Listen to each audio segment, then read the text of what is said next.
I spent 6 months and over $20,000 to plan a family vacation.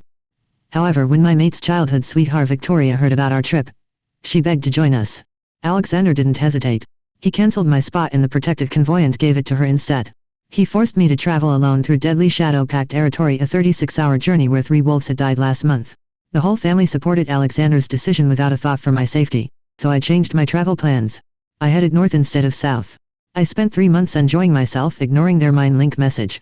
That's when the family started to panic.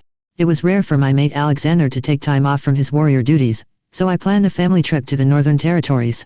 As the pack's chief healer, I could easily afford it. My private practice brought in $50,000 monthly. Alexander's warrior salary barely reached $3,000. I spent 6 months choosing the safest routes and negotiating passage rights with other packs. The Northern Territories were notorious for being hostile to outside wolves. Each territory required separate permits, some charging up to $10,000 just for safe passage. Everyone else in the family just stood back while I handled everything: the territory permits, the safe houses, the hunting grounds, even the medical supplies we'd need. Alexander's parents lived in our villa's guest wing. They survived entirely on my income since retiring from pack duties. His teenage sister Emma had been my responsibility since she was 10. I didn't mind supporting them all. Seeing the family happy was worth any effort. My therapy practice was thriving.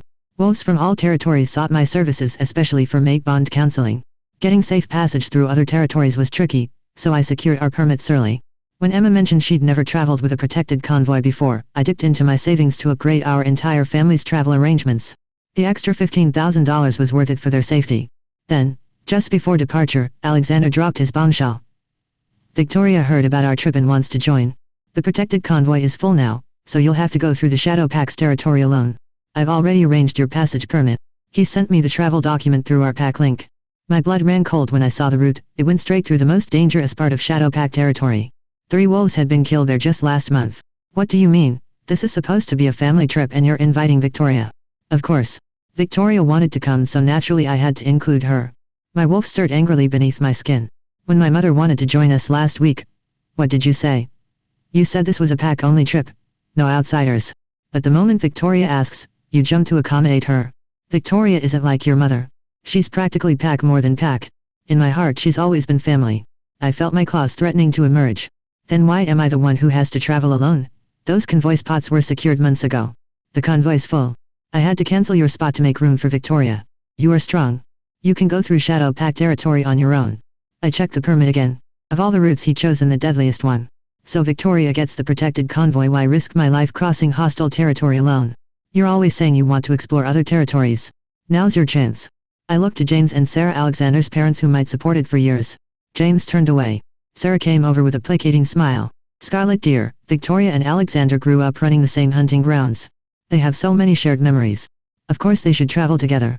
Just take the longer route and meet us there. Emma chimed in, Sister Scarlet, Victoria is delicate. She can't handle crossing Shadow Pack territory alone. You're strong and capable, you'll manage. I laughed bitterly. Who's really pack here? An outsider gets treated better than your pack therapist, your provider. Anyone would think Victoria was your true mate. Alexander's eyes flashed gold with anger. It's just a different travel route. Stop making such a fuss. Victoria's family, she ran with us since we were pups. We can't make her cross hostile territory alone.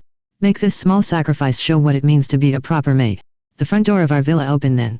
Emma rushed to greet Victoria, who swept in wearing designer clothes that cost more than Alexander's monthly salary. Victoria, I've been waiting forever. Come in, come in. Emma helped Victoria with her massive Louis Vuitton travel bags.